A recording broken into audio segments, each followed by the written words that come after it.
Oh boy, how's it going, folks? I hope all is well. It is I Will with Exposing IWC, and today we're talking about what happened over the last 24 hours, basically. SmackDown, TNA, Sacrifice, somewhat. I kind of watched it, but not really. Uh, I will say I watched half of that show, but I'll talk about what I can. And we'll talk about the final of the Cinderella tournament for Stardom, everything that happened on that show, basically the last 24 hours, basically. WWE, TNA, and Stardom. And whatever else you guys want to ask me about anything. It should be fun. Hey, what's up, David? What's up, Maya? How you doing? All isn't well? About what? What's not well? Dark. What's going on? I thought it was interesting sequencing of what happened yesterday because I watched SmackDown on Netflix with the VPN. So once that was over around 6 p.m., I had the rest of the night to myself, basically, without wrestling at least, until I remembered, oh yeah, Sacrifices tonight. So basically, there's no SmackDown late, which is kind of weird because usually you watch SmackDown, kind of get in a routine to watch SmackDown at 8 p.m. Didn't have to do that, so I could focus on other shit and watching Sacrifice. Went straight from Sacrifice, went to sleep, woke up. I happened to wake up when freaking the Stardom show was going on. It's kind of early, but it worked out. I couldn't fall asleep, so you know what? Let me just watch Stardom. I watched that. So 3 consecutive shows back to back. It's kind of crazy, but I enjoyed it. It was 2 solid shows. I thought SmackDown was cool. The thing about these international crowds, the Europe crowds, they make everything better. So you can have like a boring match that you may not care about in America, but you put it in the European country, and the crowds are excited, everything gets that much better. If you subtract the European crowd and the excited fans, would the show be lesser than? Probably, but who cares? I mean, we got a great crowd. It makes everything better. It makes wrestling better. Did you pirate or buy Stardom pay-per-view? I'm not sure. I enjoyed watching SmackDown early. Yeah, it was great. I enjoyed it. Now, I couldn't really pay attention because I'm kind of doing some things simultaneously. So I kind of had it in the background. But was I as dialed in as usual? No, but I watched the big moments. I saw what happened. I heard what happened, but I wasn't really staring at it, really invested the entire time. But I do like it. I do like getting it early though, so I will not complain about that. And it'll be the same thing on Monday, because if you don't know, they're in Brussels, Belgium on Monday, so the entire world will be getting it at the same time on Netflix. Whereas here in America, some people did not watch it live with the VPN on Netflix, so I had to wait till the USA Network, which is funny, because I'm talking about Sacrifice Online, and the WWE account is posting about SmackDown. I'm like, dude, I watched that 3 hours ago. Get off my timeline, it's kind of crazy. But I like that. I'm gonna keep doing that. I'm not gonna wait on Fridays. Hell no. So many spoilers out there, which is appropriate because the rest of the world is watching it live. Some people being weird yesterday saying, oh, you guys are posting spoilers. You're out of your damn mind, okay? It's not a spoiler if it's a live broadcast. Okay, just so happens WWE has a deal with USA Network, so you have to wait to view it in America at 8 p.m., but the whole world's watching it live, so it's not really a spoiler. It's being broadcast live. It's not spoiling. That's stupid. Block accounts, mute accounts, get your ass off Twitter, go read a book, pay attention to work, whatever. You don't have to watch Twitter, or you don't have to be on Twitter the entire time. You just do something else.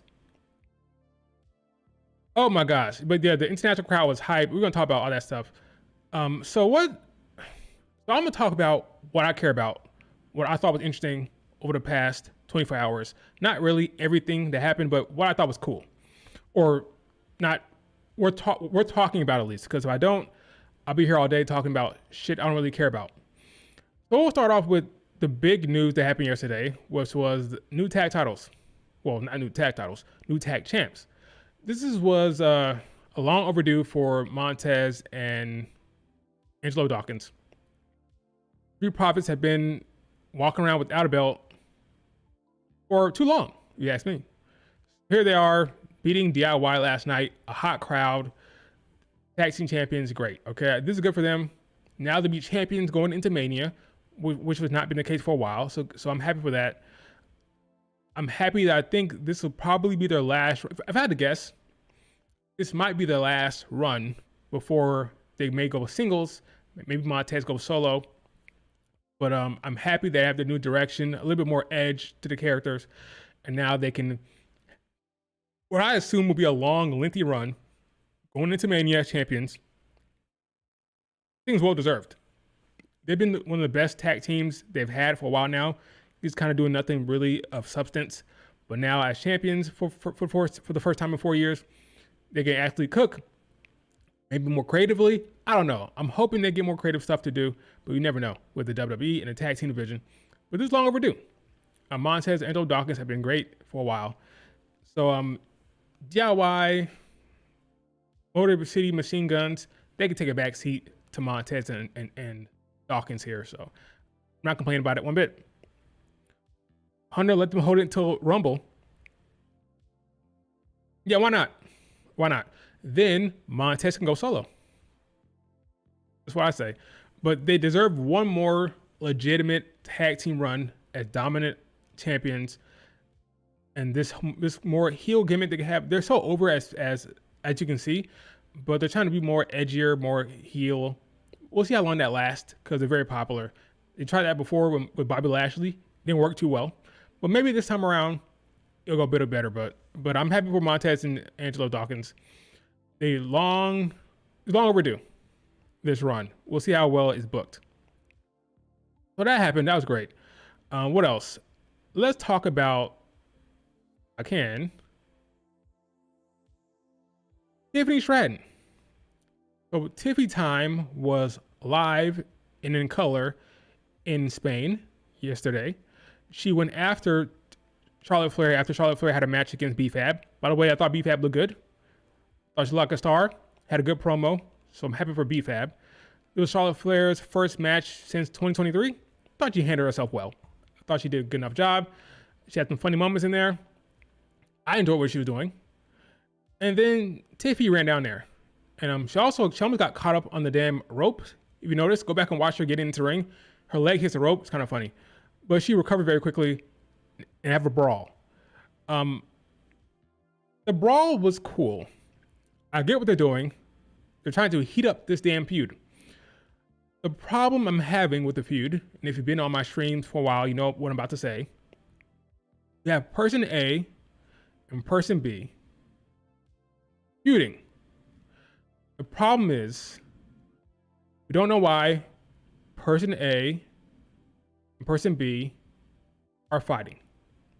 You can't get invested in the storyline. You can get hyped for seeing a match. Yeah, it's to be a good match between two athletic women. Both of them can go, cool. But until I know why person A wants to fight person B, there's only so much investment I can have in the story. They have not answered the simple question, why did Charlotte Flair pick Tiffany over Julia and Rhea Ripley? Until they do that, they're fucked. Creatively, at least, in my opinion. Now, this was fine. You had Charlotte Flair beating B-Fab. Tiffany comes out there. She had her two dives. It was an extended brawl. She missed Charlotte Flair the first time, by the way, on the dive. Missed her completely. If you go back and watch not the Netflix version, but the USA version, they edit out the video of her missing the dive. So it's kind of like this view. They pulled it out to see the entire frame, this entire view here. You don't really see her missing it from this angle. So they did a good job cleaning it up. So you go back and watch it on USA Network. They cleaned it up. It looked better. You can't see her missing Charlotte Flair completely. But you go to this view, you kind of see that she's off. So she's here, Charlotte's there, right? But you can't really tell on the copy that was on USA Network. She went up to on top of the Titantron, I think, and missed her again. But it is okay. I mean, Charlotte Flair is kind of over here. She's diving toward the middle of the crowd, the middle of the security guards. It's fine. I thought it was a step in a good direction in terms of getting some heat. I saw fans were hyped about this. They're excited about it. But unfortunately, until you can't tell me why Charlotte Flair picked Tiffany, then this feud is fucked from the beginning. And that's just a reality situation. Shouldn't be that hard. it shouldn't be that difficult to tell the fan base why the Royal Rumble winner, remember, Charlotte Flair won the Royal Rumble. We don't know why the Royal Rumble winner has picked Tiffany. It's ridiculous.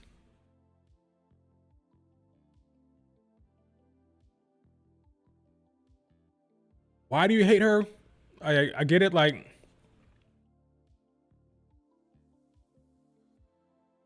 it is what it is. It is. It's, what can I say? I thought Charlotte Flair had some good. I mean, they did some good job with the facial expressions, stuff like that. I mean, they're doing good work here. The problem is there's no substance, there's no weight to it, because we don't know the why. Give me the why, and maybe this feud will get more support and more fans. We need to talk about live booking. Okay, remind me later on, Flossie. I was getting Tiffany and Charlotte Flair confused during the brawl.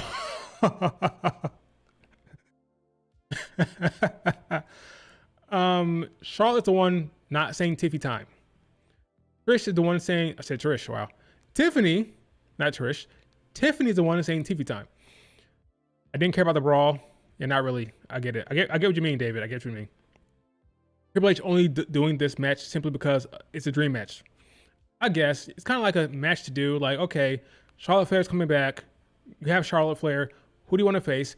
Well, the internet wants her to face Tiffany. That's cool. Got two blondes. Tiffany grew up idolizing Charlotte Flair. Tiffany, Charlotte, whatever. That's cool. No real storyline of note. No real weight or compelling narratives. We'll just have them brawl, and she'll hate Tiffany for reasons, and that'll be that, right? Whereas I think with Charlotte Flair and Tiffany, I think they're not really focusing on the story. I think Rhea Ripley, Bianca, and Io will get more stuff. Hell, even we'll talk about it in a second, but even Jade, Naomi is getting more creative juice than this. So this feud was okay. This brawl was fine. I just wish we knew why Charlotte Flair picked Tiffany, but it is what it is. I beat this dead horse. I can't not say it because it's just reality. But I've talked about this long enough. Yeah, we need to know why. But solid stuff here. Tiffany, next time, try to aim towards Charlotte as best you can. But I don't have to edit it in post. All right, Tiffany. But yeah, I'm hopeful for Tiffany. I thought BFAB looked good. I thought the crowd was receptive to her. I thought she handled herself well. I like what she's doing here. So I'm credit to BFAB. Hopefully she continues to progress, working with Natalya, getting better in the ring, and maybe she gets more opportunities down the road. I thought I did a good job. She's saving her aim for Mania. That's unfortunate. Because well, hopefully she's accurate there. I feel like with every Tiffany segment, there's always something that goes a little off. There's something's a little off. And I say that lovingly because I'm a fan of Tiffany. As you can see in my top banner, you see Bianca, Cody, Rhea, Roman, and who? Tiffany. Okay, I like Tiffany Stratton, so let's be clear here. But always something a little off, something a little wonky where her segments or her moments in the ring. Kind of funny at this point. It's almost endearing. She's endearing herself to me with these little missteps and these little wonky stuff she does. Okay, let's talk about something else. Let's move on to another topic, which will be Jade Cargill and her little sit down with Kathy Kelly. Now, Jade Cargill is doing her best to be a face. It's working. I say no, but she's trying her best. So there's some things that happen here that's kind of interesting, to me at least. Didn't really make too much sense. Kathy Kelly, I may even play this audio if I want. I may even play it. But Kathy Kelly, what was the first question she asked freaking Jade Cargill? Let me see if I can find that real quick. What's the first thing she asked her? I know the second thing, which we'll talk about in a second, but the first thing she asked Jade was kind of I want to make sure I get that right. Let's see, what did she ask Jade? What did she ask? So See if I can find this audio. Okay, let's go. Here we go. If this thing will let me play it, I'll play the audio real quick. You can hear it for yourself what she asked Jade. Okay, here we go. Going, as if I needed a handout. Nope, too far. Career-ending attack. Too far. Okay, let's go right about. Here we go. Cargill, thank you so much for granting this interview, your first since nearly career-ending attack at the hands of your former friend and ally, Naomi. How have these last couple of months been, and where are you at both physically and emotionally? Physically, Kathy? Fine question. I'm okay. I'm ready to go. After Elimination Chamber and SmackDown, seeing Naomi cry about all her struggles as if she's the victim. How pathetic. Thinking that I needed to use anyone to get to where I'm going. As if I needed a handout. Naomi thought she can dictate what I deserve. I mean, how's that working out for her right now? There's clearly a lot of emotions right now. Okay. Not to harp on Naomi much longer, but Wait. everyone is wondering, how did you know that she was the attacker, and was there a reason that you didn't alert people here sooner? Okay, so let me pause that real quick. So the opening to interview is fine. The problem with Jade Cargill is she comes off as a heel. She doesn't really work as a face. She's trying her best to me, but I think it's a mistake, a creative mistake. They should be going the route of heel for Jade Cargill, because the babyface routine doesn't really work for me. But all that was fine for the most part. I don't have a problem with that response. Now, the second question from Kathy Kelly that I just heard doesn't make any sense. She's asking Jade Cargill, how did you know it was Naomi? That's her first question. And then she said, like, I think, what was the second thing she said after that? She said, how do you know it was Naomi? And she said, Physically, Kathy? oh, went too far. Oop. Naomi thought she can There's clearly a lot of emotions right now. Not to harp on Naomi much longer, but everyone is wondering, how did you know that she was the attacker, and was there a reason that you didn't alert people here sooner? Okay, that's the second question part was fine. Was the reason why you didn't alert people sooner? But the how did you know it was Naomi is a ridiculous question. She's the one that was attacked. Us, the audience, we don't know what happened. It was a mystery to us, but not to her. Naomi admitted to it. She knew it was Naomi, and Naomi admitted to it. Why are you asking her, how do you know she was the attacker? It makes no sense. It sounds to me like the question you should have asked her was, hey, can you walk us through what happened? What happened that night? That's the question you ask, and she explains it. But she said, how do you know she was the attacker? Like, that's ridiculous. It makes no sense. It sounds to me that they had Kathy Kelly, as in the creative team, they had her ask that question because of setting up a swerve. What do you mean, how do you know? That makes no sense. Naomi already admitted to it. So that's not a question you ask. The only time you ask that question is if you're trying to set up some type of like, does she know it was her or not? Are you sure? And listen to Jade Cargill's response here. Listen to her response. You know, Kathy, all I can recall is being hit from the back and being thrown on a car. And then as everything grew dark, seeing Naomi just run away. They had every opportunity to end it. They had every opportunity to make it clear cut. Could have said, I'll walk with Naomi. She pushed me. I was talking with Naomi. I turned my back and she pushed me. I looked up, she's laughing, and then it faded to black. But not what you said.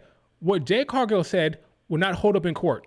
She said she was walking, or she's minding her own business, got pushed in the back. Things started going black. Everything started going black. She looked up, she saw Naomi running away. That's not holding up in court whatsoever.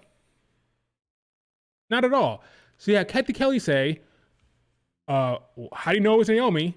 And her response was, somebody pushed me from the back. I was kind of getting knocked out. Things faded to black. I saw her running away. That would not hold up in court. They had every way They had every chance to end it here, to make it clear cut. They didn't, I believe, for a reason. Now, somebody say, "Oh, what are you saying? Are you trying to say it was Bianca?" I'm not going there. I'm sticking to the evidence. Okay, the evidence and what I think about storytelling. Okay, they had every opportunity to end it here, make it clear cut. They didn't. They said, "Oh, I was knocked out from behind. Things faded to black. I saw her running away." So you didn't see her push you. You're not entirely sure. We saw her running away. Had Naomi not admitted to it, that cargo would be fucked. In the court of law, had Naomi didn't come out and say, "Yeah, I did it," this explanation does not cut it. What do you mean you saw her run away as things faded to black? What are you talking about? That's not enough evidence to say she pushed you. Maybe you could say she was there, but at the same time, you said yourself, things started fading to black. You are knocked out, heading into unconsciousness. You don't know what the hell you saw. That's the story they're telling. So what do I believe at this point? I'm saying worth the damn video. At this point, give me the video. I have a hard time believing they didn't record any type of video. And if they did, Naomi didn't do it right. At this point, the only reason why you would show video now is if Naomi didn't do it, right? Because you already admitted to it. So if there's video that's going to come up later, that's going to resurface, Naomi did not do it, or she would have someone else there. So 3 options here. Naomi is covering for Bianca Belair, which would be stupid because then we have to say Bianca did it. And I think that's dumb. I already talked about that. So she's either covering for Bianca, they did it together, or someone else did it, whether it be Bailey or Lash and Jakara or whatever. But I have a hard time believing at this point now, based on this setup, I don't believe that it was just Naomi and that's that. They could have made it super, super clear cut here. They could have. Instead they did, "Oh, so how do you know it was her?" Which is a stupid question to ask. Then you had her saying, "Well, I got pushed from behind, things went dark, I saw Naomi running away." You could have made it clear, cut, and obvious, put the stamp on it, and they decided not to. That raises a red flag. That raises my antennas. That's something maybe else going on here. But Naomi admitted to it, right? So how could it be anything else, right? I'm not going to say anything. I'm just going to say, based on what they set up here, something else also could be going on here. I would love for it just to be Naomi. I would love for that. But just keep a crack in your mind about this segment here. They could have made it super clear cut what happened. And instead they decided not to.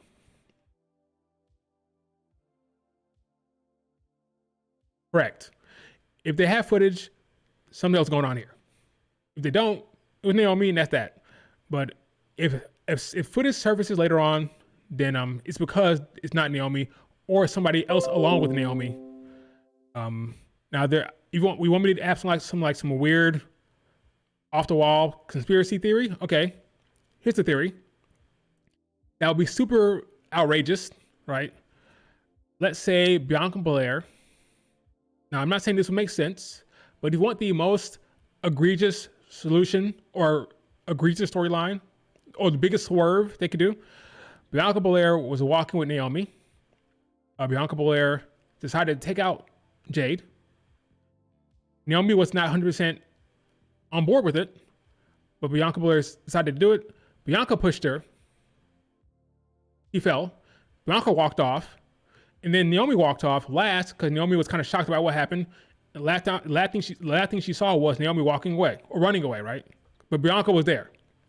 Bianca go do her match, whatever.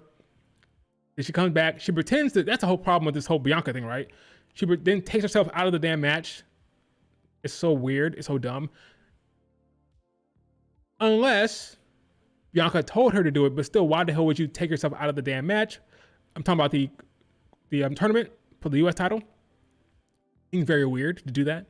Like, way too, like, over the top, like, 4D chest.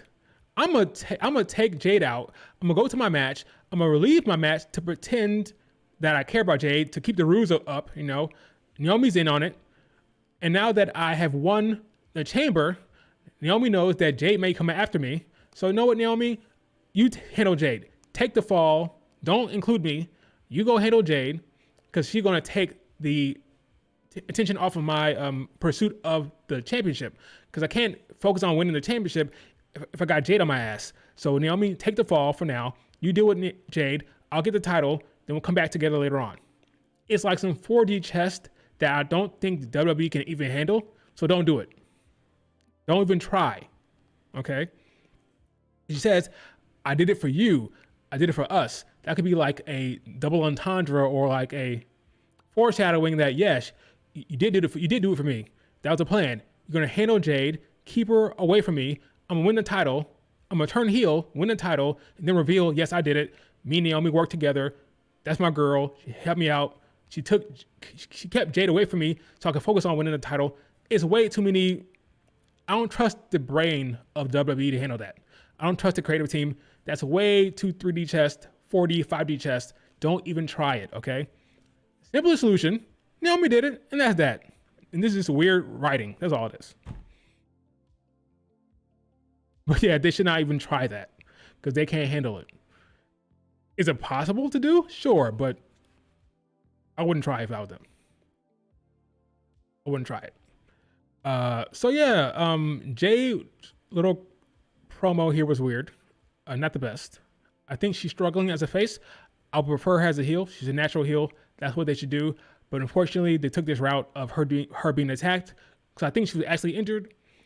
But now they're going down this route. And now Naomi's the heel, which is fine. But I just think we have Naomi heel, Jade face is just kind of weird. It's just weird. I have no problem with Naomi being a face, or I have no problem with her being a heel. That's fine. But Jade being a heel is that's where she belongs. It's where she belongs.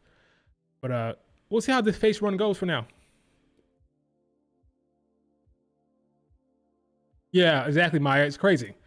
It's 240 chest. I need you, Naomi, to take the fall so I can focus on the championship goals.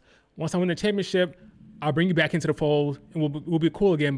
But for now, I need you to just focus on Jade. Keep her away from me. Do it for me. Do it for us. I need you, Naomi, to handle Jade for now. Because if the truth comes out that I did it, then she'll be on my ass and I won't be able to focus on winning the championship. It's way too complicated, so I don't want them to try that. Don't even try it. So then, Liv Morgan pulled up.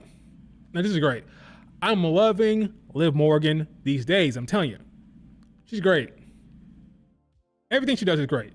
I love her even more now without the belt. So she pulls up and says, hey Jade, remember me? I've been accused the entire time. Your ass sitting at home watching it on TV, knowing damn well we didn't do it. You didn't give a shit. This is a reasonable approach from Liv Morgan to say, hey, what the hell? Screw you. You knew what happened.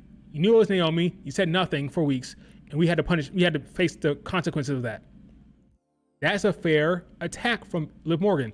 Now, Jade can say, I don't give a shit about you. You've attacked me plenty of times, which she did. She attacked Bianca and Jade a lot.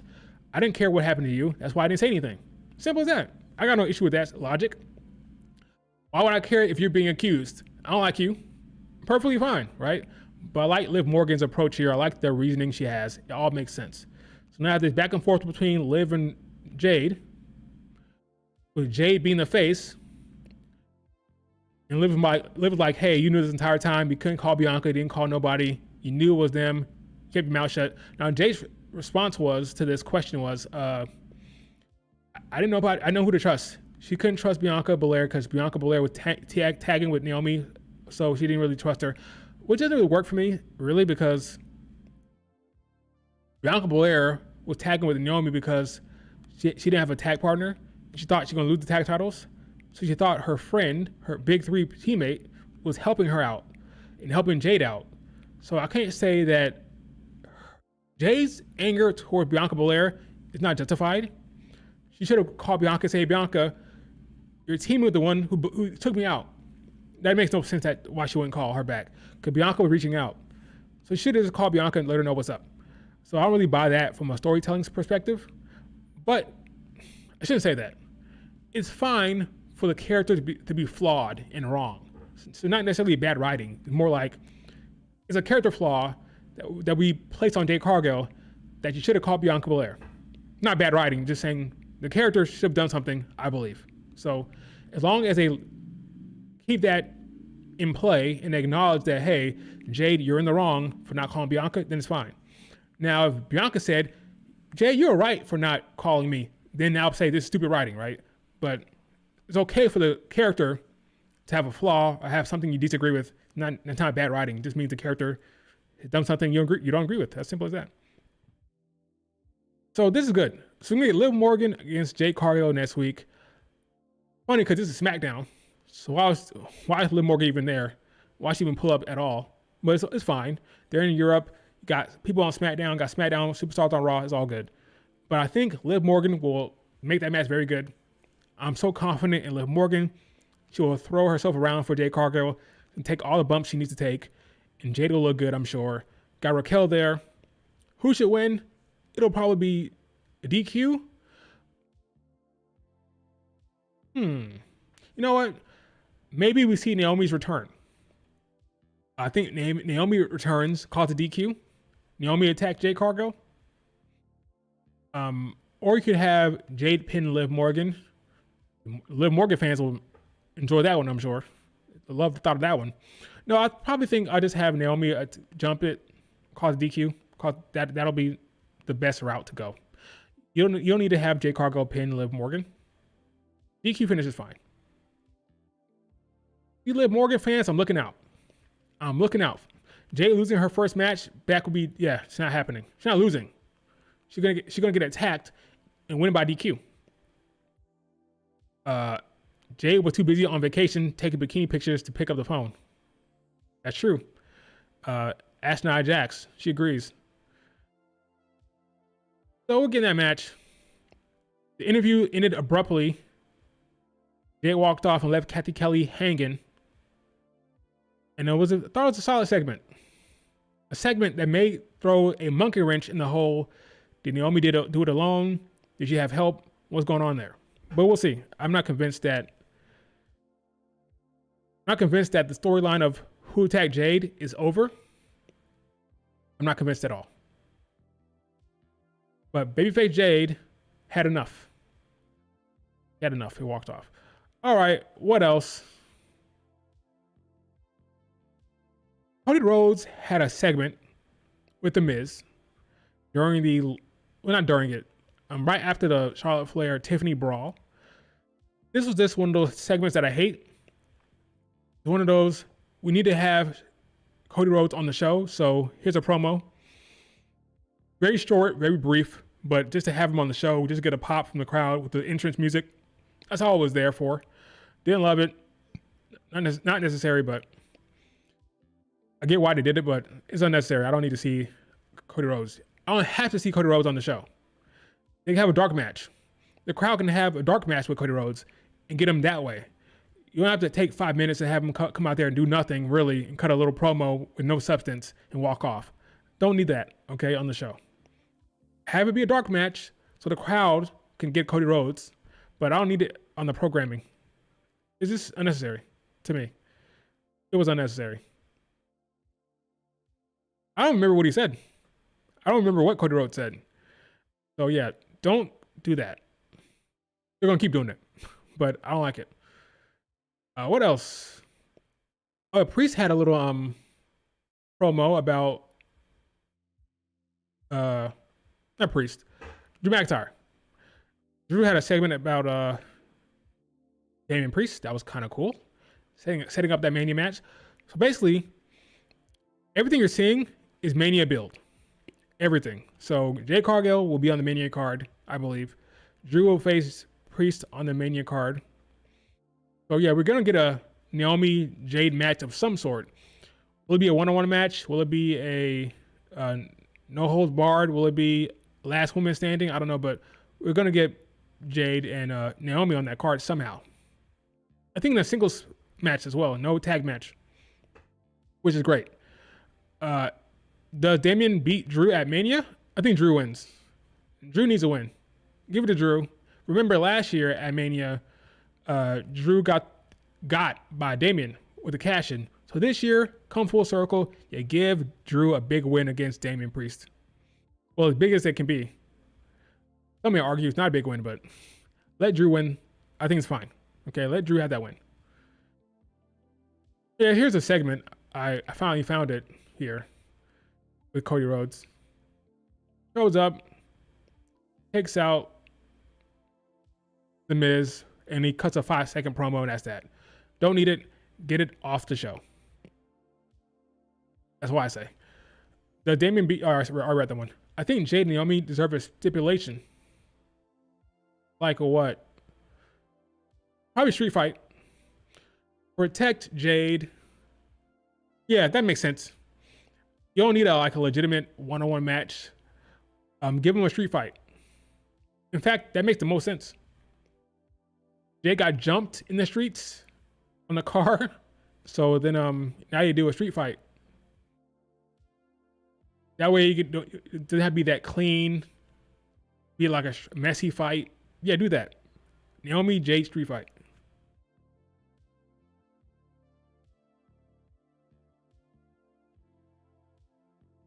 That's what I would do. Okay, Flossie, this address your Liv Morgan thing. Liv should have won the chamber. Super Bianca is always in the title picture, and that's sick. You're wrong, number one. She's not always in the title picture. In fact, the last time she was in the title picture was mid to late 2023 when she lost to Io Sky. So that's wrong. Liv was the MVP of 2024. She had a good year. And they have no story for her going into Mania. That's not true so far. We don't know. She didn't have a top storyline, but she's feuding with Jade. She's mixing it up with Raquel and Ivy Now. Now, as far as the tag titles, you're right. But let's wait. I think Liv Morgan will have a presence with the tag titles. I'm not worried about Liv Morgan. She's doing good work. She's getting TV time. Plenty of TV time.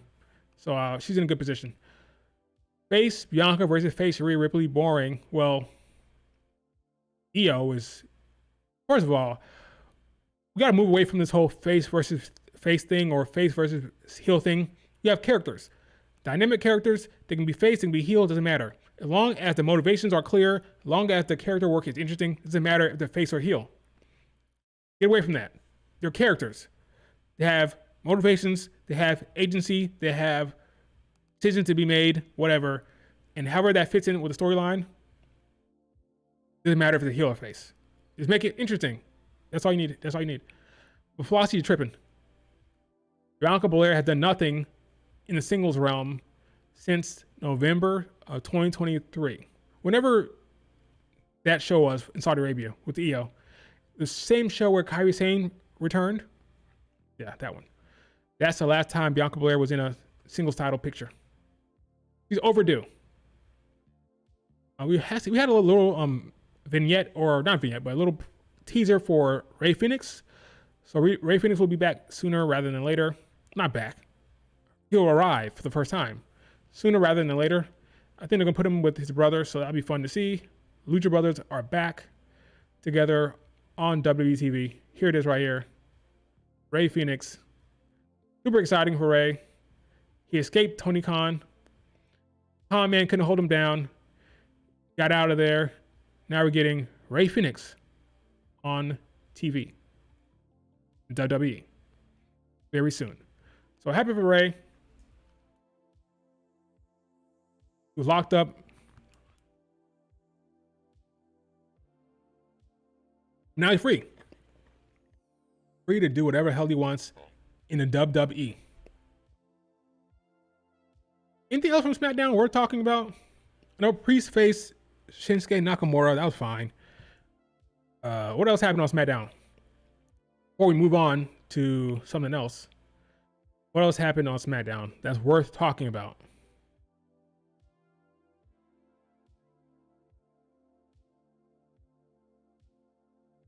Zelina versus Piper Niven next week? That'd be fun. I think Zelina has to win. If not, what are we doing? Because Chelsea Green needs a new challenger, so why not use Zelina Vega to face Chelsea Green? I think she'll lose because of Apple Fire, but yeah, I like that idea. I like Piper versus Zelina Vega next week.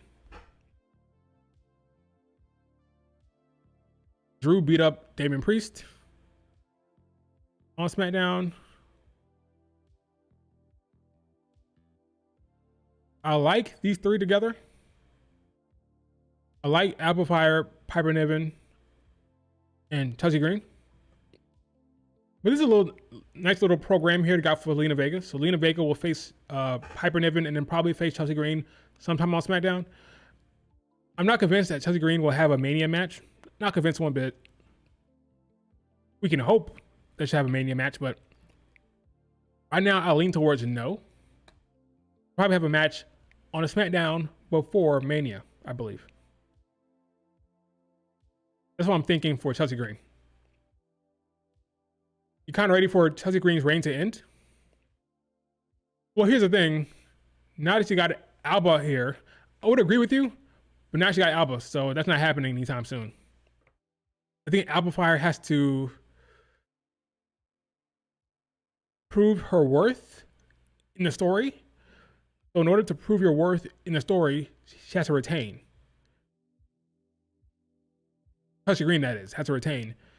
Because if she loses once Alba gets there, that looks bad for Alba. So, if anything, Alba Fire will be the reason why Zelina Vega loses. Probably what's going to happen. That way, Alba Fire won't look too bad. Oh yeah, we got Randy Orton against Carmelo Hayes. That was a good match. Carmelo was so good in the ring. Always makes talent look good. Always puts on a good match. Hope he doesn't get into the role of helping other talent without getting over himself or without being pushed himself. That's like Dolph Ziggler's role. Dolph Ziggler was always the guy to make the person look good, who they were pushing. But I don't want that to be Carmelo Hayes' role. I want Carmelo Hayes to be pushed as well, not always just being the enhancement talent. No, I don't want him to be the enhancement talent. He's too good to be that. Let him eventually. No, doesn't have to be now. But eventually, I want him to have his own push where he's winning matches and chasing titles. Not just be the guy who makes the other guy look good. That's what he is right now. Unfortunately. Sacrifice with 10 out of 10. Oh yeah, so I think we have an Aleister Black tease here. I believe this is the Aleister Black tease. He's coming to SmackDown where his wife, Zelina Vega, is. Looking forward to that. So I'm guessing he'll show up before Mania. Maybe even feud with LA Knightfall. I don't know. But he's coming back to do something of note. I would think on SmackDown. But yeah, look forward to Aleister Black. He's coming to WWE. Flossie, chill.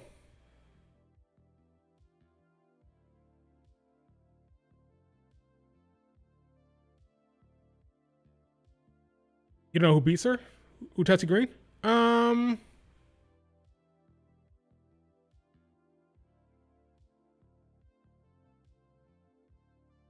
have no idea. On the current SmackDown roster, I don't know. My neck hurts. I don't know why. I don't know who he faces on the current SmackDown roster. Maybe he should lose to Zelina Vega for all you know. For all we know, it would be Zelina Vega.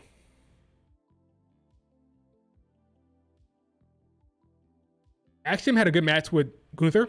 So Axiom came back home to Spain. He's a Barcelona fan. Crowd was hot for him. Had a good match with Gunther, I thought. So happy for Axiom. That was a good match. Heyman cut a promo. Don't remember what it was about. Think about the 2K game. I don't remember. Not worth talking about, honestly. Yeah, this show, if not for the crowd, who knows? Maybe it won't be that good. I think the crowd makes things better. The crowd makes the matches better, makes everything better. But Paul Heyman will talk about the video game and Roman Reigns a little bit, but that's about it. Next week, SmackDown is in Italy. But Italy does not get a PLE, but they get a SmackDown. I'm sure the crowd will be hot for that. Okay, let's talk about TNA. A little bit about TNA. Let's talk about Tessa Blanchard. I want to talk Tessa real quick. So, if you're one of those folks who said that it was a bad idea for TNA to sign Tessa Blanchard, to tell you the truth, the reality of the situation is you're wrong. Tessa Blanchard is over. And by over, I mean she gets a reaction, whether it's positive or negative. So it kind of started off with Tessa Blanchard getting booed heavily, right? The thing about being booed and with the human mind, after a while, folks want to go against the grain, right? If you're told over and over, hey, guys, we should all boo that girl. Boo, right? She's a racist, right? Boo her. Eventually, you have contrarians, and you have people who want to go against the grain. And eventually, folks will say, no, I'm not booing her. I'm cheering her to be edgy, right? So it started off very much I want to say 95% of the crowd booing. Now it's like 70% and changing, okay? Tessa Blanchard is a net positive for the company. She simply is. Start off being, she's a racist. She's a racist. Now is, she's a racist. No, she's not. She's a racist. No, she's not. It's like clockwork. Human beings are so predictable. It was always going to happen. The crowd is now starting to warm up to her. Now the crowds are kind of split. It'll keep happening. She's so good in the ring. She's a star. Eventually, you're going to have more of a split in the crowd, and that's just how it's going to be. Okay, Tessa Blanchard is a net positive. She is making the money. I'm certain she is. Gets a good reaction. More of a reaction to Masha Slamovich. And I say that as a Masha Slamovich fan. Okay, Masha Slamovich, you watched TNA last night, was getting booed at times. Cora Jade was more over than Masha Slamovich. And Cora Jade is a heel and is an intruder. Cora Jade is from a different company and is a heel, and she was getting more cheers at points during the match than Masha Slamovich. Unfortunately for Masha Slamovich, the writing's on the wall. Tessa Blanchard will be beating her with the quickness. And honestly, I can't blame them one bit. I cannot blame the creative team for having her dethrone Masha Slamovich very quickly. Why? Well, the reality of the situation is Tessa Blanchard is a bigger star, better in the ring, more athletic, and she gets a bigger reaction from the crowd.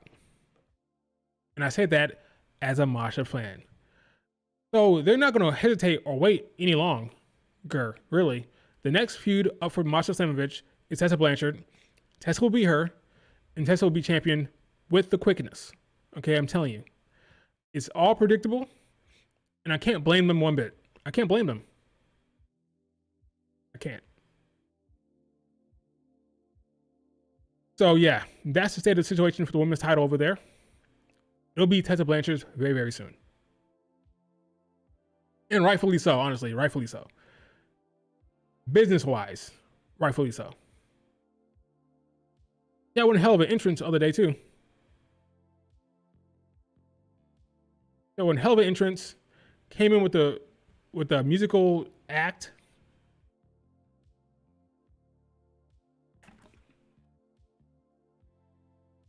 It is what it is.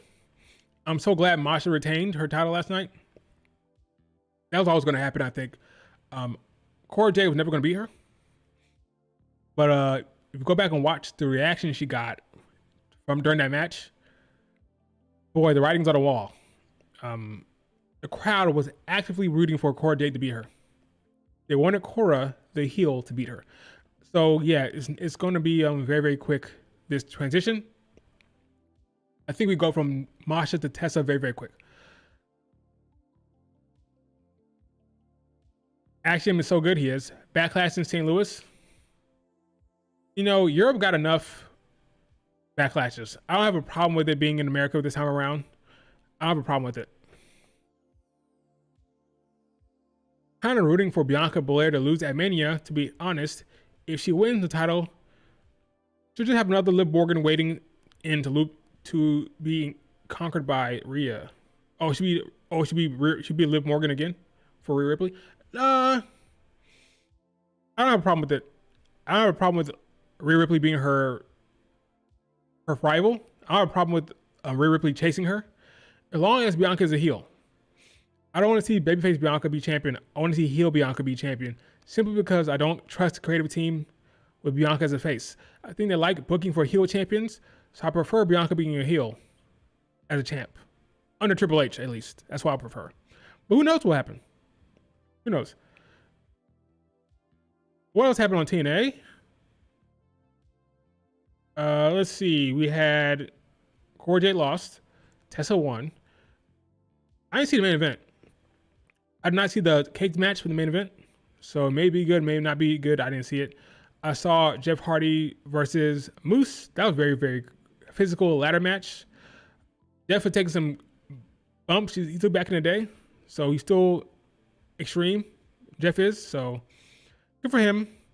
I was kind of wincing at some of those spots, but he did a fine enough job there. I thought the match was solid. But I don't know. I don't know how I feel about seeing Jeff take those bumps at this stage of his career, but it is what it is. Nick Nemeth, I saw that. So I saw that on Twitter. I didn't watch the match, but I saw that Nick Nemeth turned heel in the main event. So that's the story beat leaving the show. Is that a big deal that freaking Dolph Ziggler, aka Nick Nemeth, turned heel? In TNA is. We saw Lash and Nakamura show up. So we have new tag champions in the women's division, which is Ash and Heather by Elegance. They're now champions, and we saw Lash and Jakara come out there to confront them. So we're going to get a storyline where Lash and Jakara are chasing Ash and Heather. Now, if it were up to me, and I was running creative over there in TNA, I would not mind one bit putting the belts on Lash and Jakara to shake things up, to cause a media stir, because that's never been done before. Like, there's never been a time when a WWE talent won NXT Gold and make a lot of noise around the world, make a lot of noise in the fandom. But I could see them retaining, and that would be that. But eventually somebody's got to do it. Eventually someone has to beat a TNA talent for the belt at some point. Who's going to do it? I don't know. But why not have Lash and Jakara beat Heather and Ash by Elegance? And, why not? Got to happen eventually. So, but we'll see. Because you keep having TNA talent challenge for NXT belts and NXT talent challenging for TNA belts, and never a championship swap. It never happens. And everybody gonna know the result of the match. So eventually somebody's got to win. And I think it makes the most sense for a NXT talent to win the TNA belt. I think that makes the most sense, promotion wise, and to get the eyeballs on TNA. Why not do that? But yeah, in the main event, Nick Nemeth turned. Where's that leading to? I don't know. No clue. But yeah, it was a solid show. From what I watched, it was a solid show. I love Rhea being... I messed that up. I love Rhea, but having her in the title picture all the time is hurting the division, build up other women. They would probably argue that Rhea Ripley was injured a lot last year, and that she is very, very popular, which she is, and that, yeah, that's probably what they argue. Rhea needs to take the pin at Mania and be out of the title picture for the rest of the year. Good luck with that one. Her character needs a reset, and she needs to wrestle more. I agree with that. She does need to wrestle more. And her character does need a bit of a reset, but out of the picture all year and doing what? Tag team? I don't think so with the Rhea Ripley. I don't think so. Her booking hurts her more, in my opinion. I agree. If Bianca wins, that means she's on the Raw now. Before the draft, there's a draft after Mania regardless. There's a draft. So.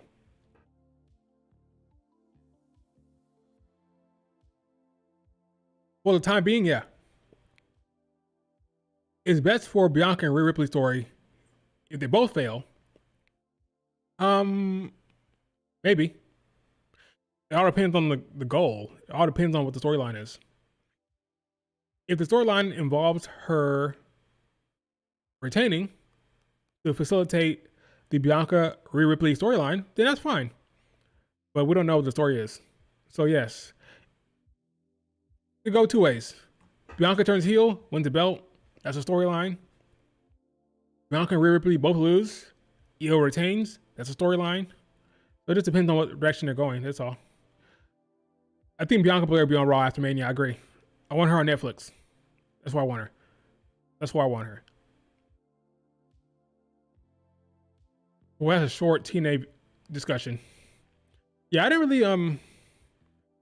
really watch it closely last night.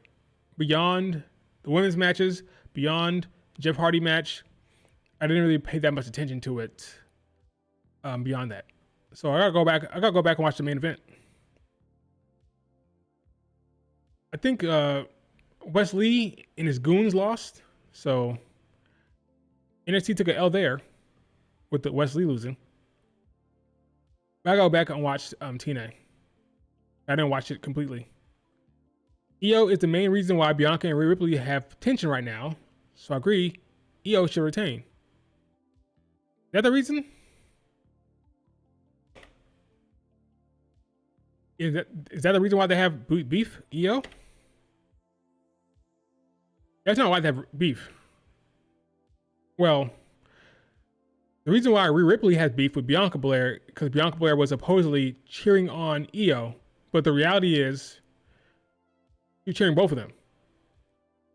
You're not really the reason. Not really the reason. It's more about Bianca Belair and her actions, but to be fair, Bianca Belair was cheering for them both. Rhea Ripley is just mistaken. She's mistaken. I think Rhea Ripley is using Io Sky as the excuse, but that's not really what's going on here. Deep down, she's upset at herself, and she's upset with the reality that she lost the belt. So she's pinning it on Bianca Belair, even though it makes no sense. Yeah, she's just a kid. That's what Charlotte Flair said. I'll go back and cut that video. You're just a kid. I like Charlotte Flair, she's great. Can TNA Knockout go over to NXT and win?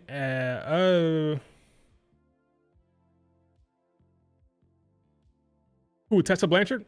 That'll be harder because the NXT title is important to the division. It's prestigious, and there's a lot of women over there, a lot of talent. So do you take the belt and put it on a woman from TNA? If you do that, it'll be Tessa Blanchard. Full stop. There's not a single woman over there currently that has the star power and the importance in the division to do that with. Not Masha, not Heather by Elegance, not Ash by Elegance, not Rosemary, none of them. In fact, when you think about it, it becomes very clear why they're so invested in Tessa Blanchard, because they don't have that many stars over there in the women's division. To be honest with you, it's a star. She is. Okay. Let's talk about good old. Let me stop. So if you don't know, in Stardom, there's this tournament called the Cinderella tournament, okay? And usually the winner of the tournament gets a wish. Whatever she wants, she can wish for a title match, something like that, a match against someone, whatever you want. As the promoter has to make the wish. So I believe last year, Hannon wanted a title shot for the white belt, I think it was, and she lost, whatever. But the winner gets a wish. That's the stipulation here. Win the tournament, get a wish. You can get whatever you want. I thought they're going to do Hazuki winning the Cinderella tournament, her wish to face Starlight Kid for the white belt. She beats Starlight Kid. She finally gets her goal of being the white belt champion. She's been trying to get the white belt for so long, been failing. Thought it'd be a reasonable storyline. Have Suzuki win the Cinderella tournament and have her face Starlight Kid. This year, they decided to go a different route with a bunch of young talent. Very young talent and wrestlers that have only been wrestling for like 2-3 years.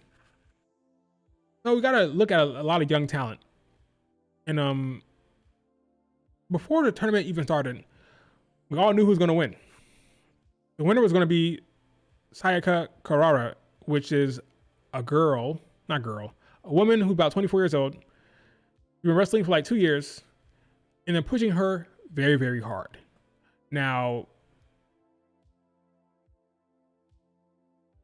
I could be mean and say that I'm gonna keep it real. I'm not the biggest fan of Sayaka. I think she's a mid talent. Now she has some intangibles. She found a way to make the crowd like her. She's endeared herself to the crowd. She has that quality. You can't really teach that. She knows how to get the crowd behind her. There's a decent drop kick and a decent spear. But ultimately, I'm not that impressed. But she won, to my chagrin, she won the tournament. And now she gets to face whoever she wants because she has a wish, right? And it is what it is. Basically, I'm not that enthralled. I'm not that excited about it, but there's more talented women in that damn promotion than Sayaka, but she's being pushed very strongly.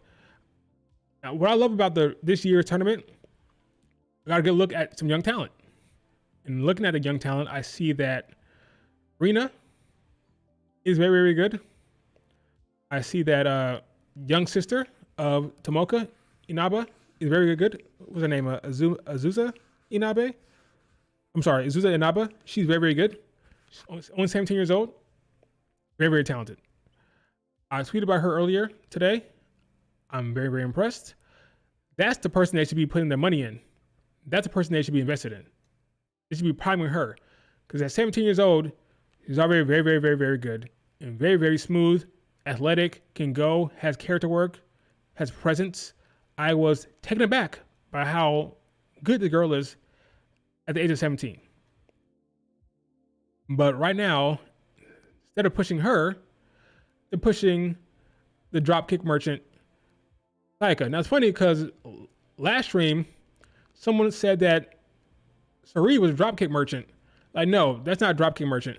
Sayaka Kurara, she's a dropkick merchant, as you can see here in this video. That's all she really does. And she has a spear. Not impressed. Meanwhile, the 17-year-old here, Zuza Inaba, she is very smooth, very gifted, very athletic, can move, can go, has character work, star power. I'm so impressed by this one. But it's not her time, clearly, because they're pushing folks like Hanan and Sayaka. Now, at least with Hanan, I get it. I understand why they're pushing her. Even though I give her a hard time, I can see it. I can see the vision. Taller girl, can move well, fast, athletic, has a big wide smile. I understand why you're pushing Hanan. At least I get it with that. I see the vision. With Sayaka Kurara, more about, hey, we have a storyline we want to tell. Storyline involves her winning. So we'll have her win, and then she'll make a wish to face Tam Nakano as she retires, or she'll face Sayaka Kamatani down the line, whatever. And quite frankly, it's all a little too forced for me. Okay, no offense to 24 years old Sayaka Kurara. It's funny because she's been wrestling for 2 years, but she's already 24. She started kind of late. She's already been like Azusa is better than her in the ring. She's 17.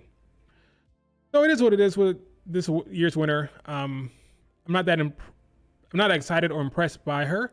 We'll see what they do. Again, she'll probably face Tam Nakano as her wish, or she'll face Sayaka Kamatani after Tam loses. But yeah, it is what it is with the Cinderella tournament. You overhype Sari a lot.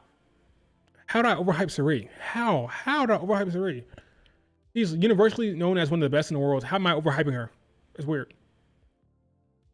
She could be a good challenger for Hina. Who is she? Oh, you're talking about Azusa?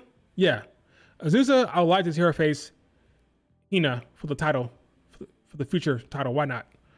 I'm impressed. Really impressed.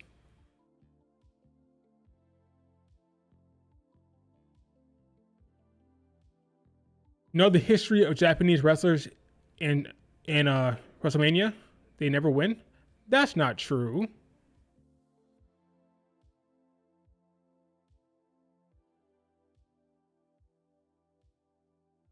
Okay, it's true. But I think this time around, EO has a legitimate chance. I think EO has a legitimate chance to win. What wish do you think Sayaka goes for?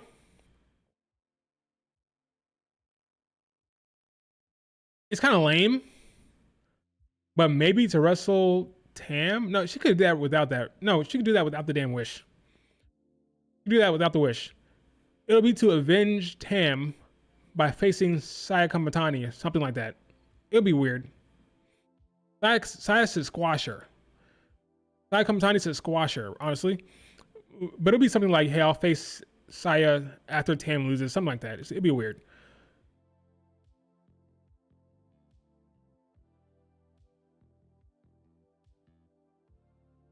The Sari hate is so weird. So weird. Sari deserves all the love she gets. All of the praise and the accolades.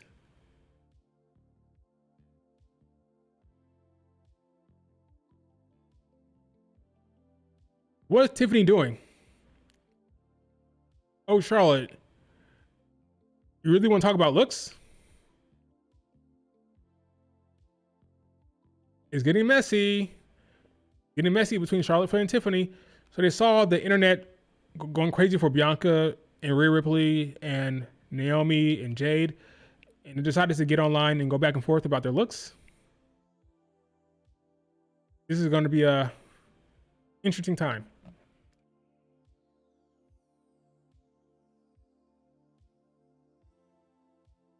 Oh, well, don't want to get copyrighted. What was Charlotte Flair's response to this?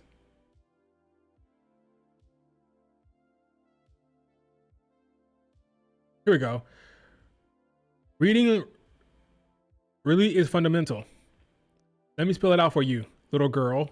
You're a cheap imitation with a limited range. This is a real... See, now I'm liking this. I'm liking this. I would love it if I knew why Charlotte Flair picked Tiffany. Just answer that question. Why did you pick Tiffany? And we're good. But this is a funny line. You're a cheap imitation. You can't really respond to that one, Tiffany, because they kind of do think you are an imitation of Charlotte Flair. Kind of. But not really from a character standpoint. More from like a moveset and the moonsault, stuff like that. But I'm liking this back and forth on Twitter, but I think we need to have a reason for why Charlotte picked Tiffany before we can progress. Little girl. Did she respond to this? Yes, she did. Thank you for the explanation, mommy.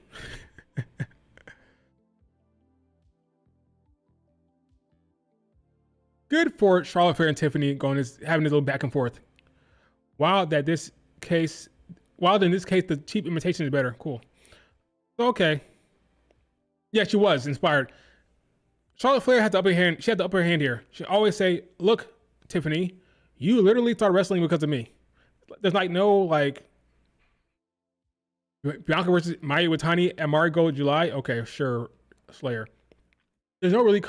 She can't really say anything because she started wrestling because of Charlotte Flair. That's all she had to say.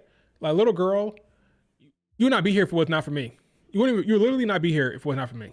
Simple as that. Simple. You can't really come back from that.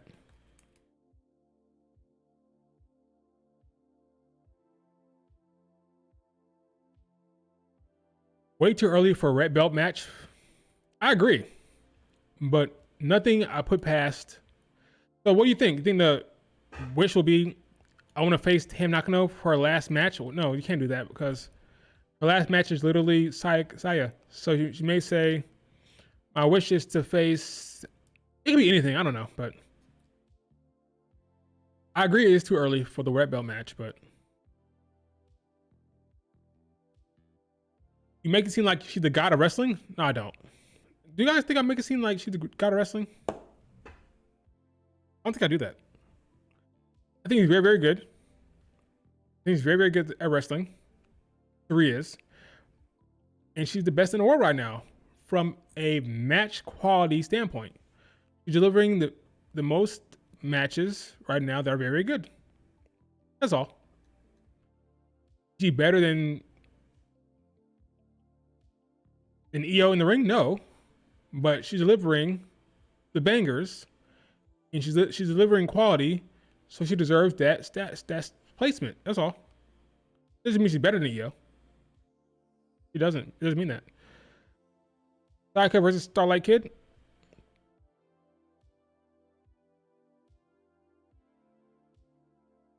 She's not ready for that either, to be honest with you. Her little drop kicks and her little spear. She's not ready for that either. But that's just me. The mid talent. Sayaka is a mid talent in the ring. Sorry. They can push her all they want, but at the end of the day, the bell's gonna ring. And sure, she can have all the selling she does, like she's a good seller, good character work. She's a good in-ring storyteller. All that's good, but eventually, you're gonna have to wow folks. You're gonna have to wow folks, and if she can't do that, her little drop kick's not gonna cut it. I'm telling you. Her little drop kicks are not gonna cut it.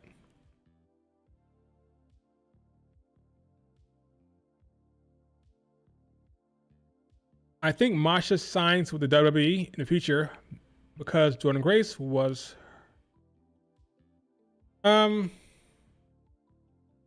maybe. I don't think it's a slam dunk like Jordan Grace was, but it's possible.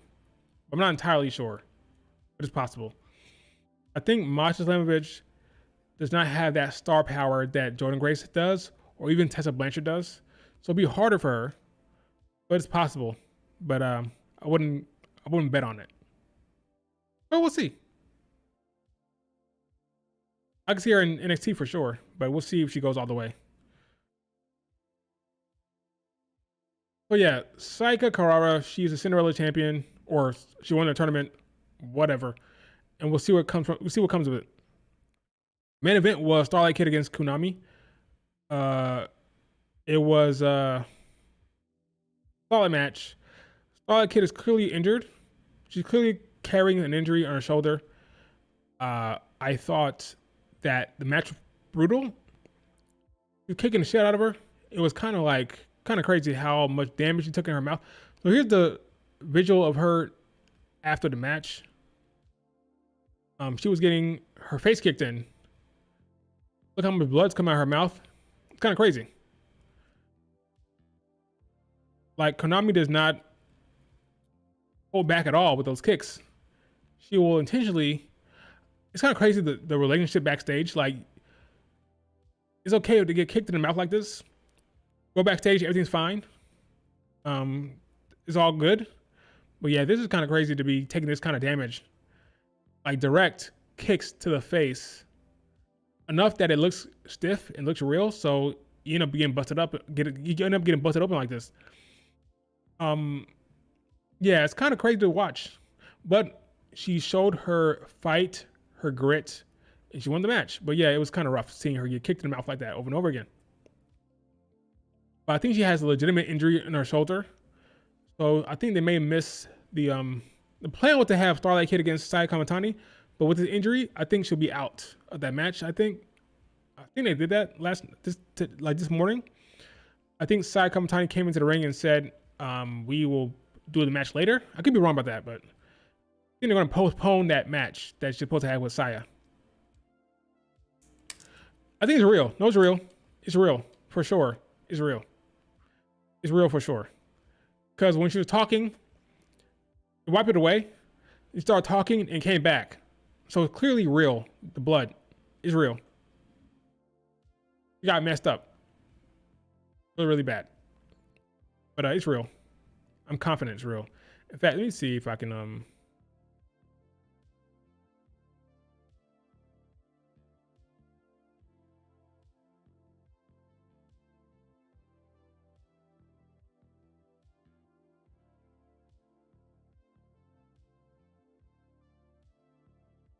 let me see if I can see it on the video here. Wait, wait a minute. I didn't know this happened. There you have it. At the end of the show, you had the Cinderella tournament winner, Sayaka Kurara, talking to Sayaka Matani. Here we have it, folks. They're setting it up. They're setting it up. So maybe she does use that wish to face Saya or avenge Tam in some way. I don't know, but here you have it, folks. At the end of the show, it had Saya show up to talk to Sayaka. No, it's kind of confusing. Sayaka get very confused very quickly. But yeah, so we'll see what happens. I can't say enough about this one. Sayaka Matani, so good, so great. Love her to death. Awesome talent. The one on the left, Sayaka, I could do without. That's just me. Let's see if I can find this spot where she got busted open. By shit, I mean Starlight Kid. Let's see. Do you think Bianca Belair would do, how do I think she would do in Stardom? Well, she has the athleticism, the strength. There's no one like her in Stardom that has the package of strength, athleticism, and speed. So it'd be something to behold, as she can move with them as well as toss them around. It's a very different dynamic. Usually in Stardom, you have the bigger girls who can be physical and be strong. You have the quicker girls. You don't have somebody that has that same package of strength and athleticism in Stardom right now. So it'd be cool to see how they would adapt to her. Actually, not how she would adapt. I mean, look at this mouth. Look at her mouth here. Clearly, like, yeah, it's real. It's real. You see it, it's like a legitimate busted open in there. It's not like a fake blood. It's legitimate. Yeah, it's definitely legitimate blood. It's real, for sure. Mayu cleared them all. I'm no longer a Marigold Maverick. I'm switching sides to Jeff Jarrett in 1999. Okay. Masha is definitely showing up in the Royal Rumble next year. Maybe. I don't know. I have no idea if she is in the WWE's plans. I have no idea. Why doesn't the WWE let Io Sky wrestle Stardom style? What is Stardom style? What is Stardom style? This is that line you just said there, Slayer, is triggering to me, honestly. There's not a damn thing that woman has done in Stardom that she hasn't done in the WWE beyond a pile driver. All her moveset she does in the Stardom, I've seen it in the WWE. All of them. Her backflips, her moonsault, her double moonsault, even her everything she does in WWE. In fact, it's even proven when she had a match against Tommy Hayashishita at Marigold last year. She had a match against Utami. Very, very good. Everybody was saying, oh my God, see, these are the moves she should have done in WWE. They don't let her do these moves. Like, what are you talking about? It's literally the same exact moveset. Every move she did against Utami, I've seen it in WWE. Every one of them. Like, you guys are just talking. This is why I so love that I got into Joshi wrestling. I'm so happy. because now I can call people out on their bullshit. Now you guys are just saying shit. Like now that I know, like now that I watch Stardom, I watch Tokyo Joshi Pro Wrestling, I watch Shinjo, I watch all this shit. I now know that all these Joshi stands, they come out here and they say these stuff, are just bullshitting themselves. Not a damn thing that EO does in Stardom that she doesn't do in WWE. Not one. Not one.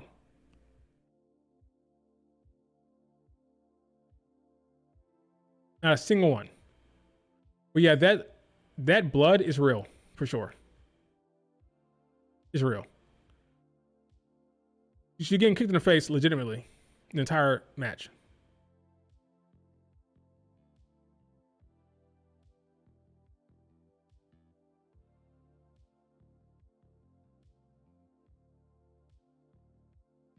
It was gnarly to watch.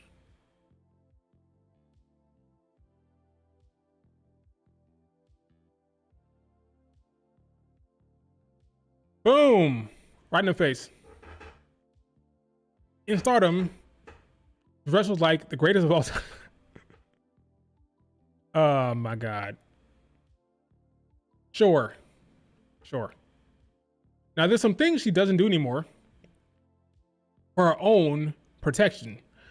Like that moonsault stomp she used to do.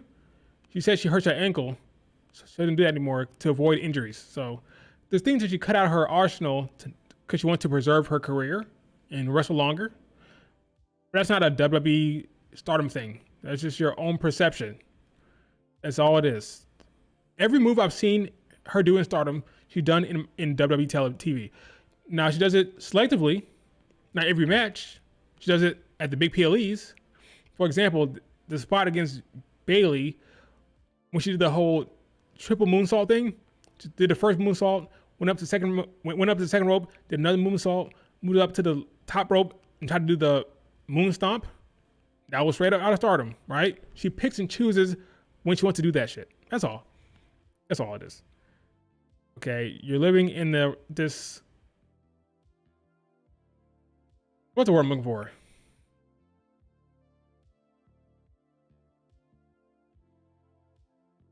Can't think of the word, but I'm telling you, you're mistaken. Okay, you're mistaken. Are there differences in terms of like the structure of matches? Sure, but all those moves she's done it, except for like a power driver. That's all. Tombstone. The one move she did against Utami in Marigold with that tombstone. That's it. Everything else she's done. The Ranas, the 619, the moonsaults, the springboard, all that shit she does. The double kick up, all that stuff she does, just not the power driver. No, not the tombstone. That's it.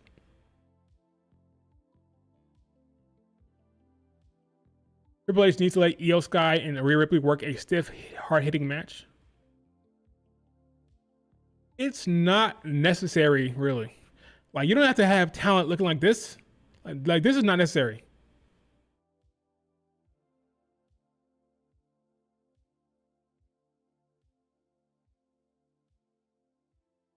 There's no reason why you need to have Liv Morgan or Io or Rhea Ripley or Bianca Belair looking like this. No reason. No reason for it. It's not required, okay? Not. So you're perfectly fine protecting your opponent and having a banger. And I look like this. You don't have to be all busted open. You don't.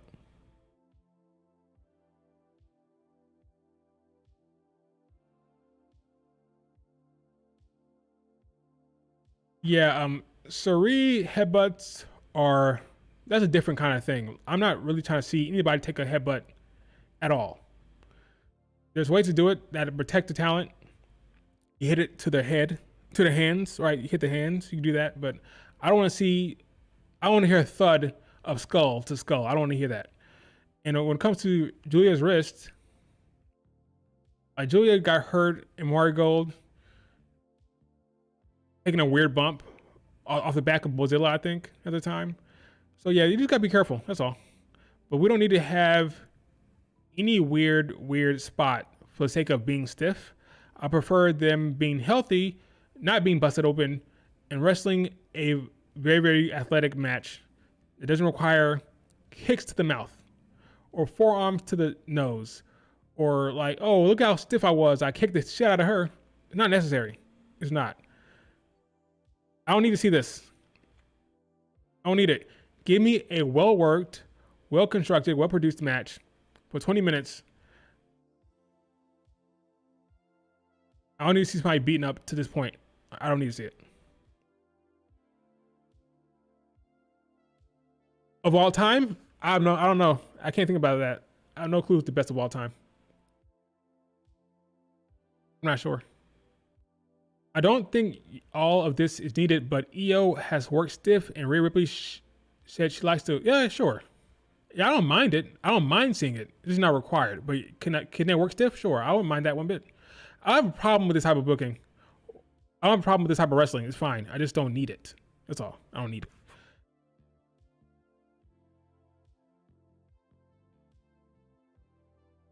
But yeah, this was solid match by Konami and Starlight Kid, but ultimately it's kind of short. It wasn't as good as I thought it was going to be. Lillian Garcia is done for the time being. I saw that already. Lillian was full time, not anymore. Oh, she's taking a break, an extended break. We'll see what she does later on with her career. They'll probably just have her be replaced with who knows? Maybe Mike Rome might come back. I don't know. He might move from NXT back to the main roster, but Lillian is done traveling. She's done being a full-time announcer. So you're gonna get Alicia Taylor and Mike Rome probably.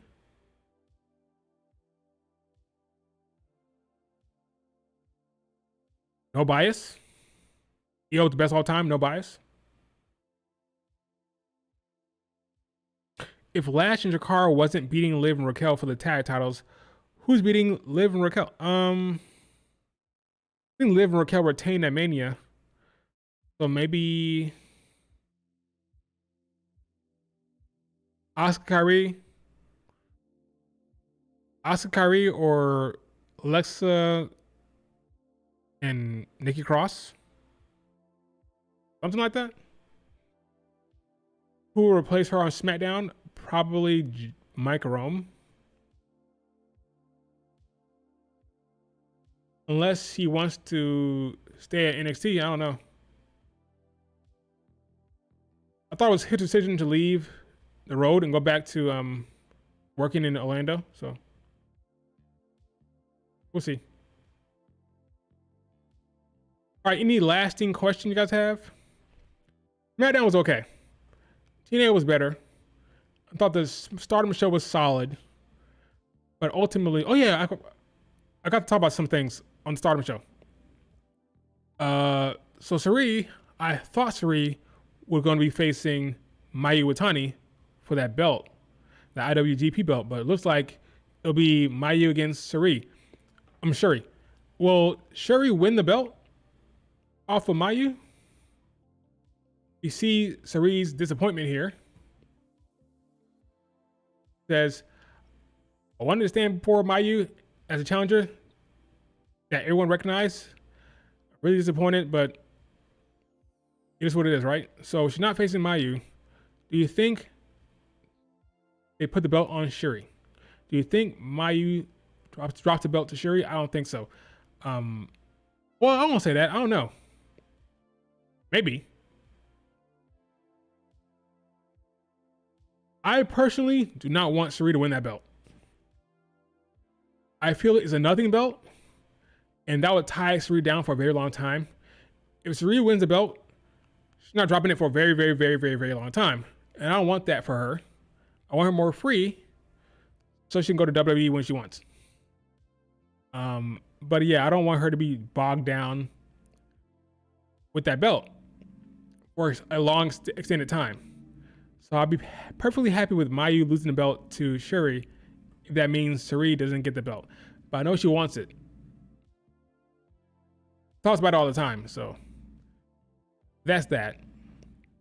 I think Suzu Suzuki left. She ended the match. She lost her match, and she did it. She was not on the same page with Neo Genesis. So could this be the start of a heel turn for Suzu? I said it before, and it didn't happen. So I won't say it's happening this time. But I always felt that Suzu could be more of a heel down the road. So she may turn on Neo Genesis. I don't know. Tekla won her match by cheating, of course. She beats Mina Shirakawa. Her focus is on Taro Okada, so she has a feud with the boss. She's feuding with Taro. Where's that going? I don't care. I'm kind of tired of hate as it currently stands. Same thing over and over again, interference. Whether it's Momo, whether it's Konami, it's the same interference over and over again. I'm tired of hate. Got Sasori Ano getting a match against Tam Nakano here eventually. I think Tam is actually retiring, because why else would you do this match? Her Cosmic Angel teammate should be facing her, and I think they're doing this because Tam is actually going to retire, which is kind of crazy, but I get it. Time to move on. Time to move on with your life. I think she's actually retiring, folks. What else happened on that show? Yeah, I think that's it. So Maya against Shuri. Shuri has other plans? I hope so.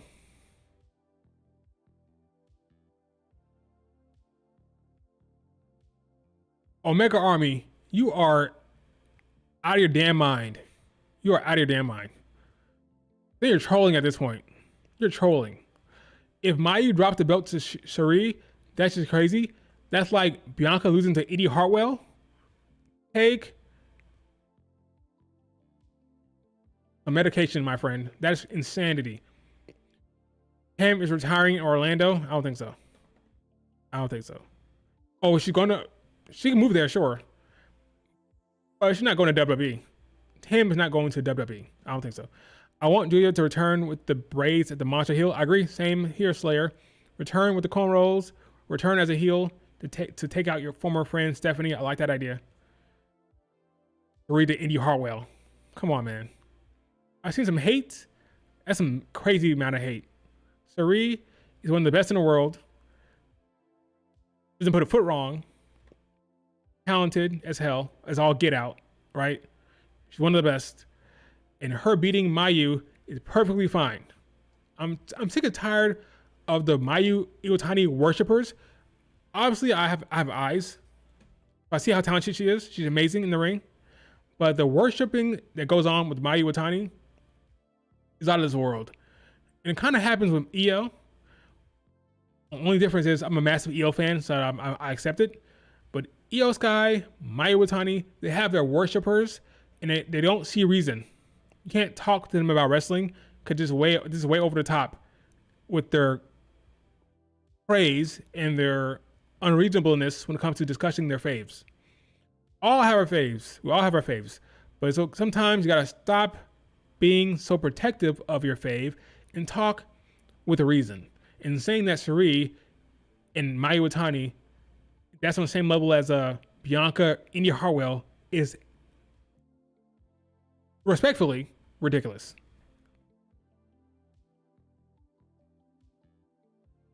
I will continue to worship. Who do you worship, Solar? Solar, who do you worship? Who do you worship? Io? I'm being genuine. I'm asking. Who's your fave, Solar? Who's your fave? I'm not an Io fan. Why would I have to lie? There's no reason to lie. What reason would I have to lie about it? What's gonna happen if I say I hate Io? What's gonna happen? I'm gonna get struck by lightning? I love Io. I love Io. My ranking for the 1,000th time: Bianca, Sari, Io, Stephanie, Sayaka Kurara. That's my top 5. Why would I have to lie? Why would I have to lie about that? Io is amazing. I say it all the time. Do I have the receipts? Let's see. You have the receipts. Search my name, search EO, see what happens. First thing that pops up. First thing. EO is so damn cool and she knows it. Oh, I'm a big hater. I hate this woman, huh?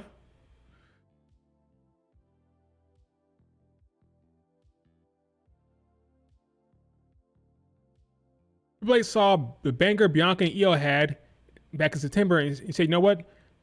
This deserves to be on Mania. EO loves being champ. Hard eyes. Boy, I really hate this woman, don't I? Keep going.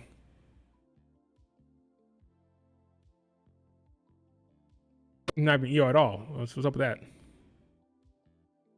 I have so much confidence scrolling. Oh, look at this one. I hate this woman. I will never be mad at EO Sky being champion. She's just way too special. She could have a 1,000-day reign for all I care.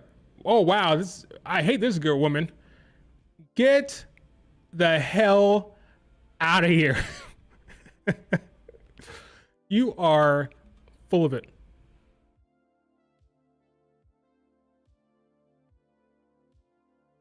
Engagement farming with EO. There's other ways to do it, my guy.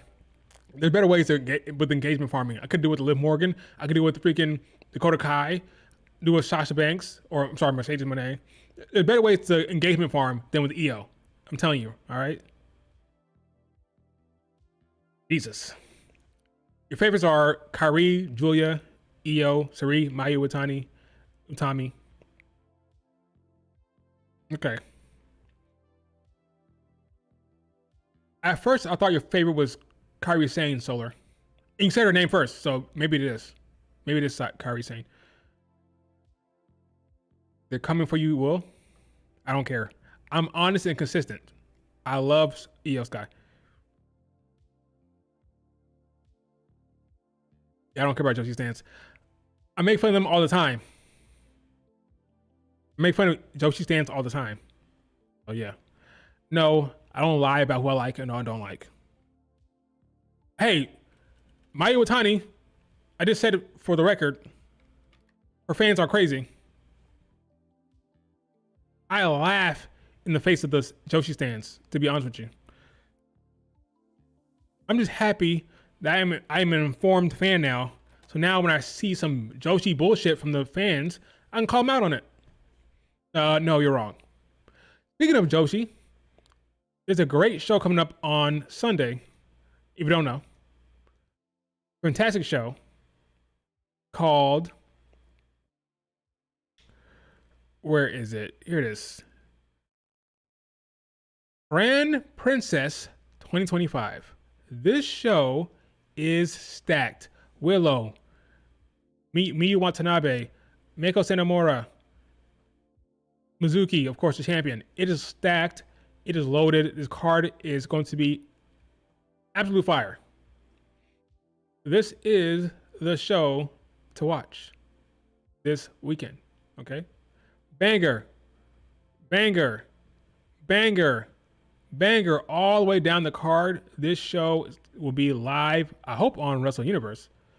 Here it is. 16th, Mizuki, Rika.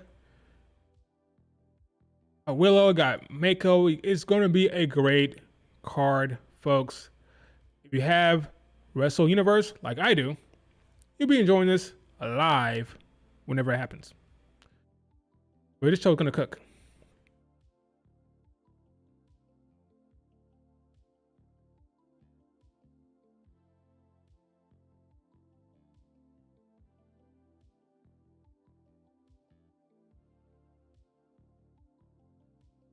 Keep Liv out of your mouth. She's better than your favorite wrestlers. Nothing but a bunch of stands in the chat. What a shame. You can't be honest about our faves. So bad. So bad.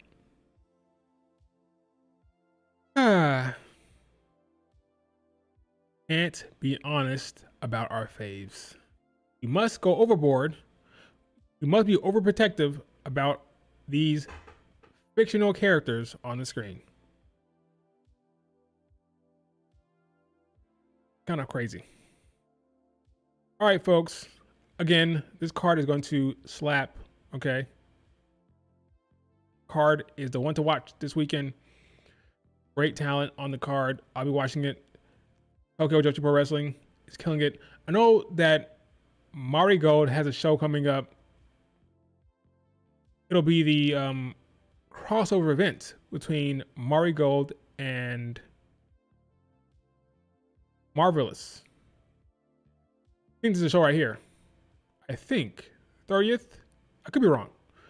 But coming up, there's going to be a show where Mari Gold and Marvelous are coming together. So see how that show goes down. It'd be a big card, I would think. Who do I want to see Kami Aroha wrestle? Who I want to see her wrestle from Mari Gold card or Mari Gold roster? Kami Aroha versus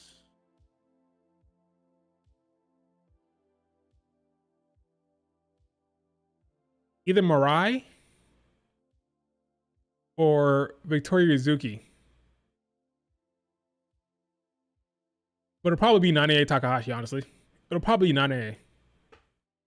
That's probably the match. Aroha against Nanae will be the match. All right, folks. Stands means telling the truth with Will. You're so inconsistent. Stand means telling the truth. No, it doesn't. Tell me 3 wrestlers better than Liv right now, Will. Seriously? You want 3? In WWE or the world? 3 better than her wrestlers? Okay, Stephanie Vaquer, Io Sky, Sai Kamatani. There's 3. I'll keep going. Liv should be in AW where she would be appreciated. Okay, I'm done. Okay, Flossie, you're out of your mind. Okay, folks, that is it for the stream. That's like the worst. Liv should be in AW where she'll be appreciated and won't be in a stupid tag match. Liv Morgan appreciated by Tony Khan. You're out of your mind. Will Masha versus Tessa for the title happen on TNA Breakthrough or Unbreakable or TNA Rebellion? I'm not sure. He's trolling. He's trolling. Is trolling. I'm not sure where that would be. I think the next PLE. I think the next pay-per-view will be that match, but I'm not sure. I just feel like they're gonna put the belt on Tessa Blanchard very, very quickly. So maybe over for Masha Slamovich very, very quickly. Maybe over for her. And I don't blame them, honestly. Tessa's a hot hand. She's a star. Whether you like it or not, it's probably gonna happen. All right, let me check Reddit real quick. Let me check Twitter. But I think that is it. Yeah, Flossie's trolling. He's trolling. Nobody actually thinks really that Io is better in the ring than Liv is better in the ring than Io. Now you're saying, hey, she's the complete package because Liv can cut a promo. Well, that's just saying that Io is not a native speaker. I mean, would Liv Morgan be a better wrestler than Io if Liv moved to Japan? Right? So let's say both of them moved to Japan. Then Io will be better than her because Liv can't cut a Japanese promo? Is that what you're saying? Is that what you're arguing? Because it's the same thing.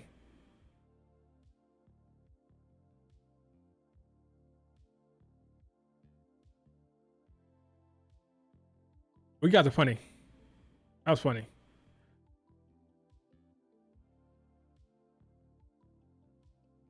Io's promos are good even when she speaks in Japanese. You're preaching to the choir. I'm an Io fan. If Liv went to Japan, she'll be on the level of Utami and Shuri. Okay. Maybe. Who knows?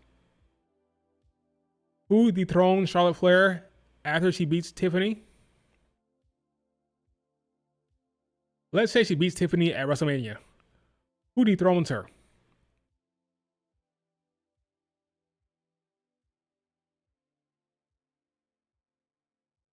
Jade is an option. 'Cause remember, Charlotte Flair is a heel. Jade is an option. Jordan Grace is an option. I think she'd be on SmackDown. Bianca would be on Raw with Rhea. So Jade, maybe Naomi cash in, Jordan Grace maybe, stuff like that. That'd be my guess.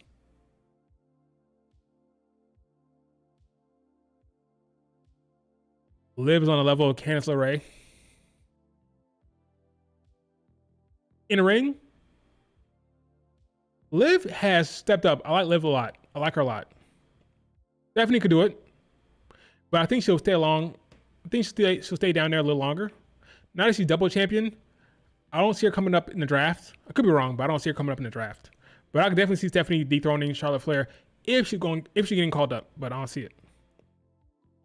Raw has too many faces. SmackDown got too many heels right now. That's why I have a draft coming up. So, all right, folks, no more Liv Morgan versus Sareed talk or Liv Morgan against EO talk. It's getting out of hand. Thanks so much for joining. Thank you. Do me a favor, like if you're not liked it yet. Subscribe if you're not subscribed. And we'll talk about who's better between Liv Morgan and EO Sky at another date, apparently, because that's a talking point for you guys. Insanity. All right, folks. See you later.